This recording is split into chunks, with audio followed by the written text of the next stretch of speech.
Les expériences ce qui aurait été intéressant, c'est que j'ai un collègue d'Emmaüs avec nous et qu'on puisse vous parler de l'expérience des communautés Emmaüs un petit peu dans le détail. Alors je crois qu'ils devaient être là et ils n'ont pas pu l'être, donc malheureusement ça ne sera pas le cas. Je ne veux pas parler à leur place, même si les expériences communautaires des communautés Emmaüs notamment prennent beaucoup, s'appuient sur beaucoup de critères et de valeurs que vous avez évoqués tout à l'heure, avec a contrario, un statut particulier par rapport au travail et une installation dans une communauté de vie tout à fait particulière quand même. Bon, voilà, si vous voulez qu'on y revienne, on y reviendra, mais enfin c'était pas l'objet, je pense, de l'invitation de la Fondation Abbé Pierre. Alors nous, on a des réflexions de même type qui peuvent se croiser sur les notions de durée, de temps, de statut d'occupation, de cadre légal par rapport à la question du logement. Effectivement, la question des maisons relais qui a été évoquée tout à l'heure, la question du cadre qui peut permettre à un moment donné à des projets comme ceux qui ont été décrits cet après-midi, cadres qui peuvent permettre la stabilisation, l'évolution, il en existe aujourd'hui. La Fondation Abbé Pierre tente de les développer, de les soutenir et en même temps d'en mesurer les limites pour éventuellement proposer des améliorations. C'est vrai que sur les pensions de famille, dites maisons relais, la question de la durée, elle se pose pour nous d'abord sur un aspect de logement. Alors vous avez dit tout au long de la journée que tenir un emploi ou pouvoir s'inscrire dans un projet avec une activité, ça nécessite d'avoir une sécurité par rapport à sa vie quotidienne. Donc effectivement, on a d'abord cette entrée-là et la question du travail se pose en parallèle ou se pose ensuite.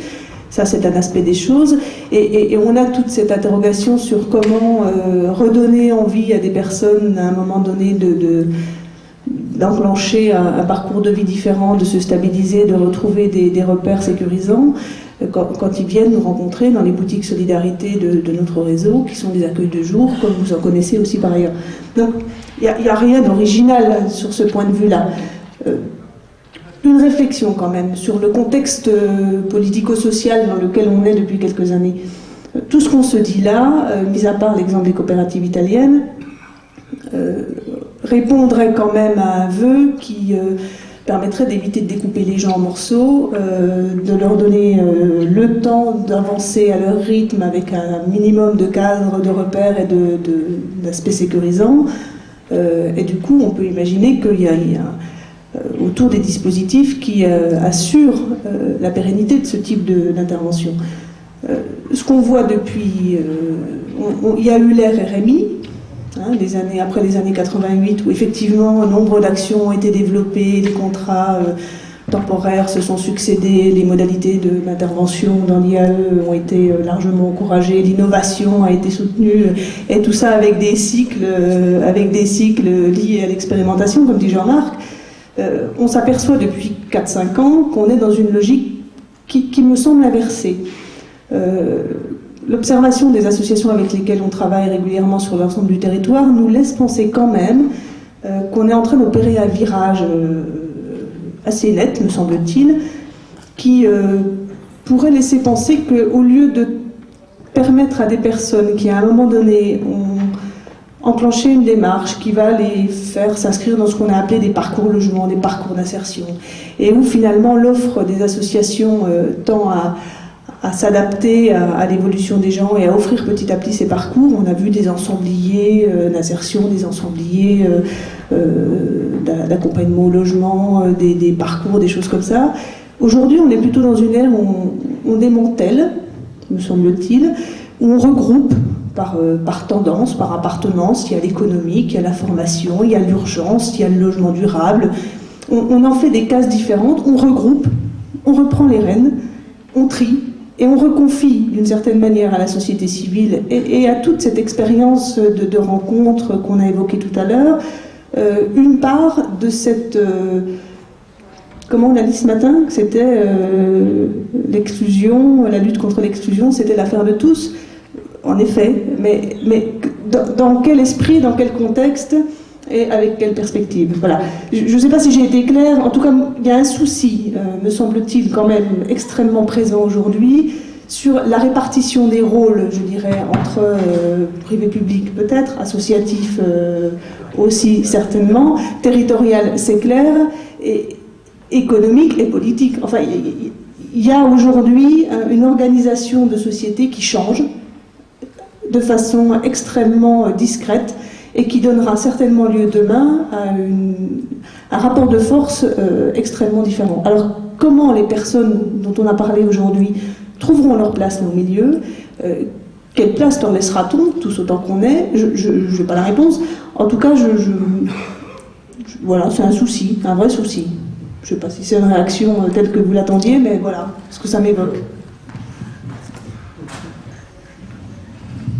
Oui, juste pour...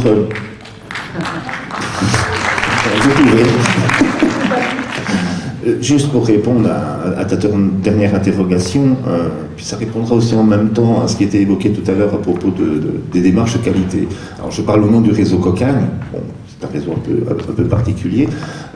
Il se trouve que à destination de l'ensemble de ces associations membres, on a nous aussi commis notre propre démarche qualité, et pratiquement imposé, fortement sollicité à ce que nos associations se lancent dans cette démarche-là.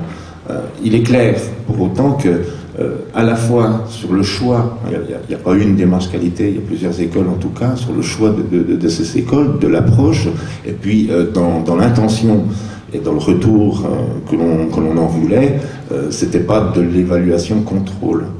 Et si la sauce, la démarche a mis quelque temps à se mettre en route, aujourd'hui, l'ensemble des associations, et ça rejoint la remarque faite par Marie-Noël, où elle disait, moi j'aimerais bien avoir une évaluation, mais pas un contrôle, bien une évaluation, c'est-à-dire un dispositif, une méthode, une procédure qui me permette de mettre à plat qui je suis, ce que j'ai voulu, qu'est-ce que je veux toujours aujourd'hui, où j'en suis, comment je le fais, avec qui. Bon. Et ça, les associations en ont besoin pour pouvoir repérer leurs pratiques, se donner, si ce n'est un guide, parce que la prétention n'est pas de trop normer les choses, mais en tout cas quelques repères absolument nécessaires à guider l'action. C'est aussi un bon moyen pour pouvoir, dans les partenariats foisonnants, multiples, divers, de pouvoir communiquer sur qui on est, ce que l'on fait, pourquoi on le fait, comment on le fait. Et du coup, c'est un outil aussi offert aux associations pour pouvoir, dans un cadre réglementaire, légal, qu'il ne s'agit pas ici forcément de dénoncer, de pouvoir l'enrichir, amener effectivement les décideurs politiques, les administrations qui ont à charge de transformer ces décisions politiques en décisions opérationnelles, changer leur point de vue, leur méthode. Jean-Guy Henkel rappelait ce matin, par exemple, qu'il n'est pas dans le cœur du métier du réseau Cocagne de s'occuper des plus exclus, mais on prend acte du fait, c'était ce qui était dit, que traditionnellement, quand même, les évaluations nous font retour d'un pourcentage significatif de personnes qui vont cumuler des problèmes divers, qui auront besoin donc de temps, d'un accompagnement plus fourni ou plus large dans la prestation offerte. C'est à la fois marginal, puis ça n'est pas tant que ça. Parce que tous les ans, ça revient. C'est vrai du réseau, mais j'imagine ici que d'autres ACI, c'est le même constat. Donc, on peut, j'allais dire presque de façon macro, considérer que c'est pas si marginal que ça. Si on met ça en perspective avec le fait, je reviens sur la loi de programmation de cohésion sociale, le rapport de l'IGAS, c'est 60% de personnes qui passent par l'IAE, et qui, quelle solution ont-elles à la fin, on les retrouve là aussi. Je conclus en revenant encore à la démarche qualité. Elle peut inclure, cette démarche qualité, et c'est la réponse que je te ferai, elle peut inclure de la décision de son maître d'œuvre, les personnes qui sont en insertion, les salariés qui sont en insertion. En tout cas, la nôtre, c'est comme ça qu'on l'amène, comme ça qu'on la veut. Et c'est beaucoup moins intéressant. Hein, on n'est pas dans le contrôle, le fiche client, vous satisfait de la prestation offerte, est-ce qu'il y avait le petit napperon sur votre table, est-ce que vous avez eu le jus d'orange. On est effectivement dans une démarche qui les inclut comme partie prenante du collectif auquel je faisais référence tout à l'heure, à leur place, hein, qui n'est pas forcément la place du gestionnaire, des décisionnaires, mais toute leur place.